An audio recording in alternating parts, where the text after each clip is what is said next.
For 450 years, it was a sleepy Portuguese outpost. Now, as a special region of China, Macau has well and truly woken up.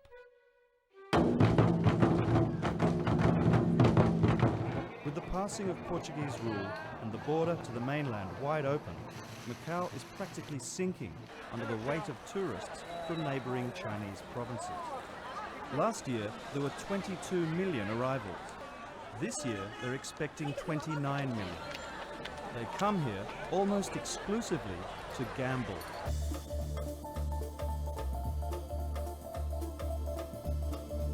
Luck is a central element of Chinese culture, and they're well known as the world's most prolific gamblers. But it's not legal in mainland China, so Macau fills that gap. And the amount of Chinese money flowing through Macau's 26 casinos is staggering. Last year, it was more than $7 billion US. Well, the numbers here are just, off the charts, phenomenal. What you watch and what happens here. You'll walk by and somebody's betting 20,000 US a hand there. That's on the main gaming floor, and you're like, that's 20,000 a hand. That back home, we're all standing around, waving, and it's in a baccarat pit, and whatever you want, sir. And here, it's kind of like I don't want to say it's the norm, but you'll find that on the main gaming floor.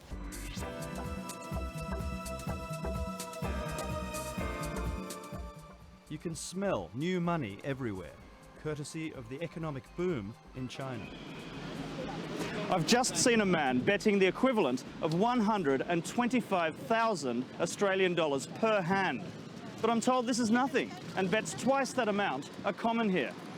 And there are stories of gamblers winning and losing millions of dollars in a single sitting. You'll have some huge swings where I will leave at the night we're losing $5 million, and in the middle of the night I get a phone call, we got it all back and we're winning $3 million, and then you wake up and you're back to losing $4 million again. It's just like I said, the numbers are just staggering. Just as staggering is the amount of casino development underway.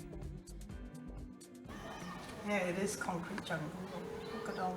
For long-time residents of Macau, like Isabel Estornino, it's all happening too quickly.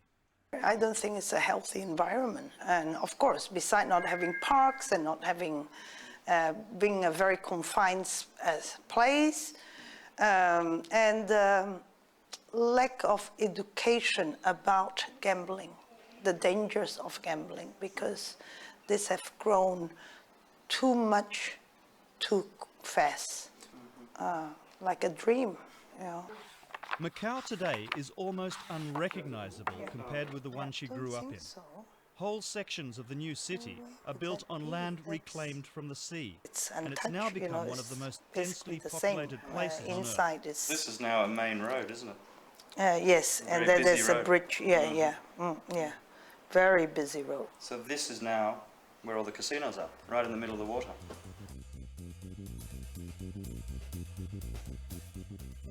But Macau's history is one of change, and the pace is picking up.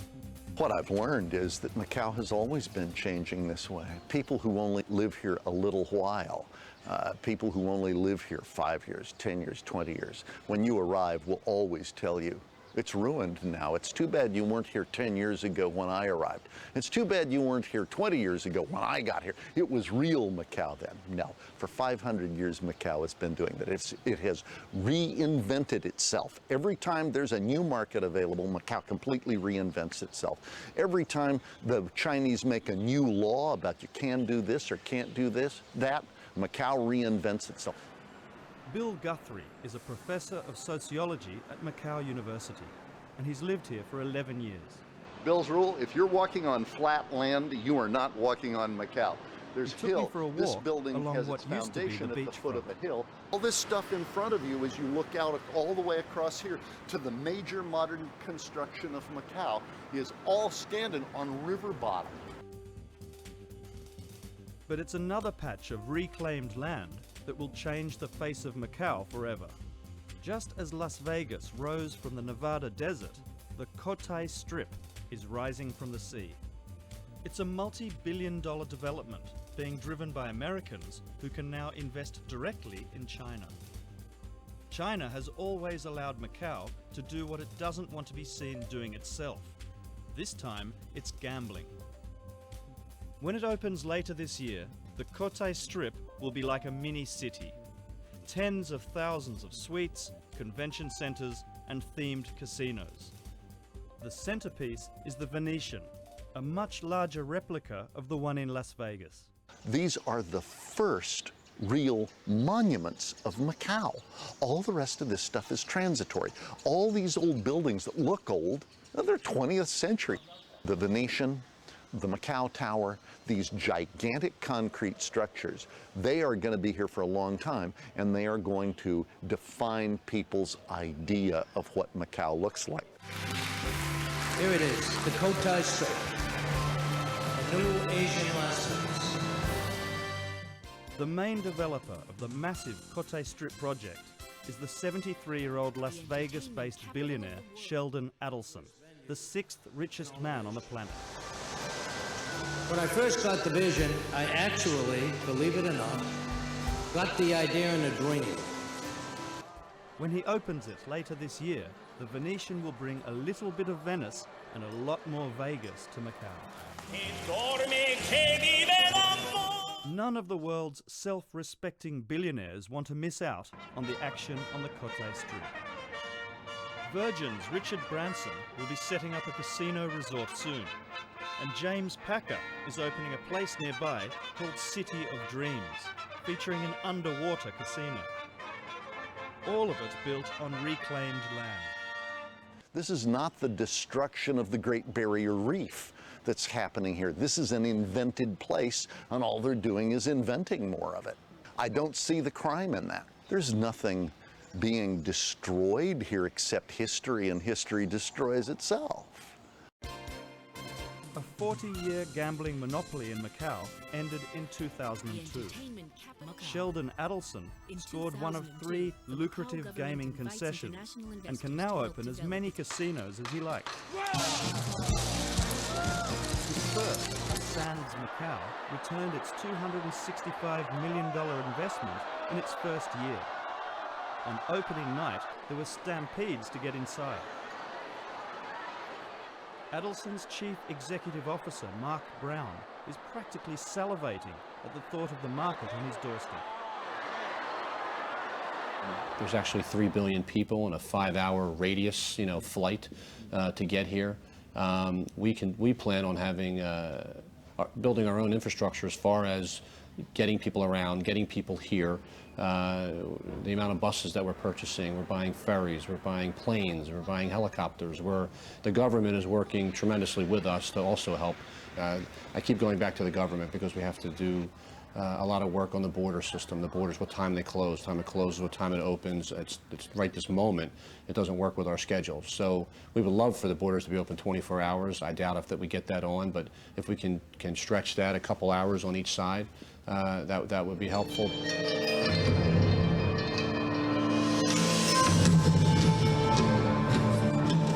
It's another opening night for another new casino. But this is no ordinary premiere. The Grand Lisboa belongs to Macau's most powerful man, and it's his answer to the foreign invader. The empire is striking back. 85-year-old Stanley Ho wields enormous influence in Macau. He made his fortune through his 40-year monopoly on gambling. He owns much of the land, and with this one, 17 of the 26 casinos. Another of the richest men in the world, Ho started his career as a smuggler, winning the people's hearts by helping to feed 400,000 post-World War II refugees. With luxury to rival the new American casinos, the Grand Lisboa is Stanley Ho's new flagship. He says the Americans promised to bring in high rollers from overseas, but he believes that they just want to steal his customers, the Chinese. 全部係靠中國人、中國客、台灣客、香港客或者日本客，係我哋就全部舊客仔，冇帶新客仔嚟。 But there have always been questions about Stanley Ho's alleged connections to organised crime, which he has repeatedly denied. I mentioned once to the Prince. and he's failed in bids to win a license in Australia. Long before the casino building frenzy, Macau was known as the world's largest laundromat, a reference to money laundering. But Ho is not the type to give much away. When you talk about organized crime in the United States, I think everybody automatically assumes that you're talking about incredible evil, about drugs and sex and, you know, forced sex and so on and so forth, and all that goes on. Illegal business in China just meant business, and Macau basically did business with China. And so you have to draw that line through Macau. You have to start talking about what the business is. As I watched the glitterati from Hong Kong, Macau and China arrive for the grand opening of Stanley Ho's casino, I spotted a fellow Australian. Getting in on the action is James Packer. Australia's richest man is betting big on Macau's future. After winning a concession with Stanley Ho's son, he's investing billions of dollars here. He knows the Australian scene very well. However, whether he can translate that knowledge into a purely Asian market remains to be seen. There are very steep challenges ahead for him and his team. Ben Lee is a former Packer employee from Crown Casino in Melbourne. He's now the general manager of the small, lower end of the market Diamond Casino in Macau. He wonders whether Crown is a strong enough brand.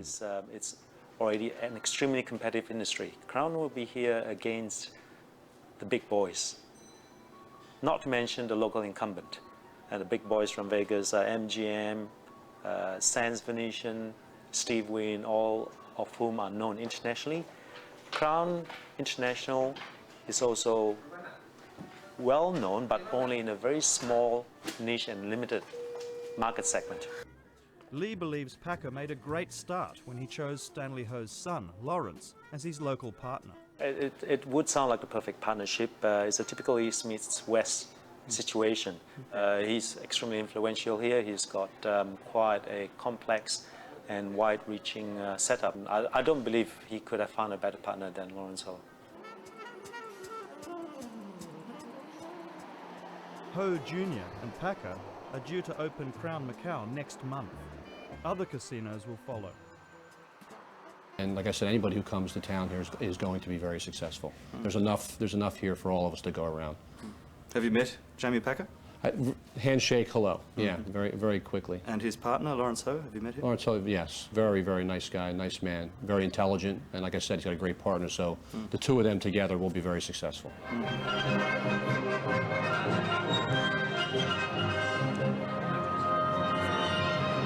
Packer seems to have fallen on his feet. The Beijing-appointed governor of Macau, Edmund Ho, who is no relation to Stanley or Lawrence, seems genuinely happy to see Mr. Packer.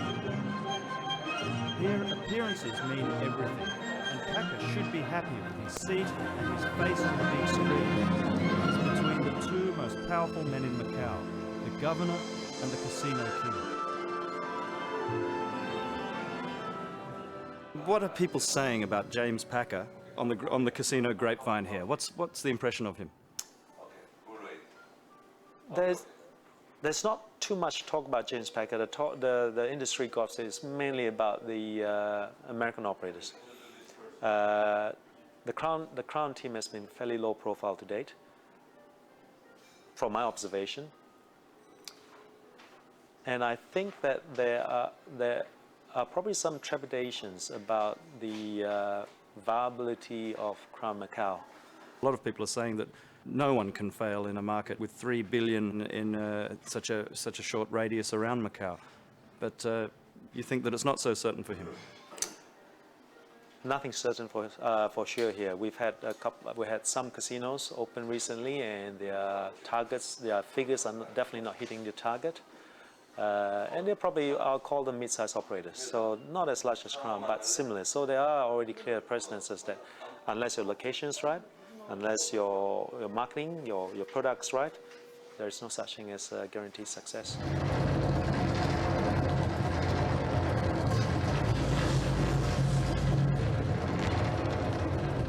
As the spectacular ends, the queue to get into the new casino snakes around the block. There is clearly no shortage of gamblers to fill the main floors of any of the casinos in Macau. But the real battle is for the high-rolling VIPs. This is a secretive world, and many high rollers from China don't even give their names. And that creates two problems for some of the operators, the Western operators, like the Vegas mob, in that they have to know the names of the customers before they're allowed into their commission program. So just to be clear, some of these high rollers that are betting up to, $1 million Hong Kong dollars a hand don't even want to give their names. No, absolutely right. What steps are you taking, or what concerns do you have that a lot of this money is coming from corrupt sources? Do I have concerns about that? Well, I don't think the money is coming from corrupt sources. But some of it may be from China, huh? Some money might be coming from corrupt sources all over the world. It's no different here than it is anywhere else. In this part of the world, there's a complex nexus between crime, politics and business.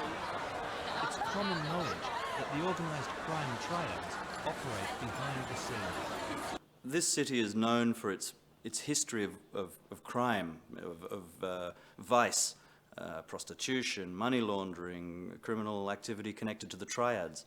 Is all of this still a concern, still a problem here? Well, this is something you should ask the authorities, the Macau authorities, not myself. But I can only say that I've lived here before the handover, and I lived here, and my family lived here for some periods, and never had any problems either before or after. It's one of the safest cities in the world. Of course, it's known that there are triads working in Macau, but for the common people, for the common citizens of Macau, this is something that we don't feel the presence of. In gambling, there are always more losers than winners. And directly opposite these temples to Mammon, the god of greed, is this once quiet little church, built in 1835. With only months till opening of the new casinos, Father Luis Xavier is worried about the impact on society. He's already inundated with gambling addicts.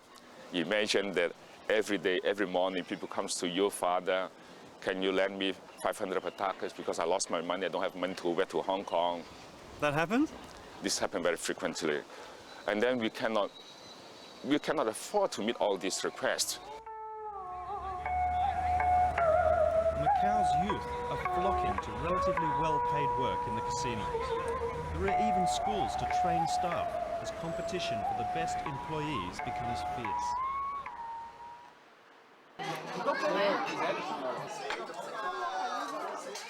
Gilberto studied architecture, but he now works in a VIP room at one of the new casinos.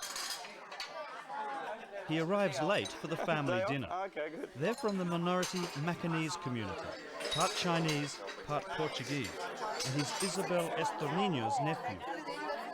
He does a little bit of public relation for the casino to take care of the high rollers. Is he the first one in your family working in a casino? Yes, he is. Is he the last one, do you think, that will be working in a casino? I don't know. Maybe not, because with so many casinos around, it's hard to say. Maybe I will go and work there, if they pay me well enough.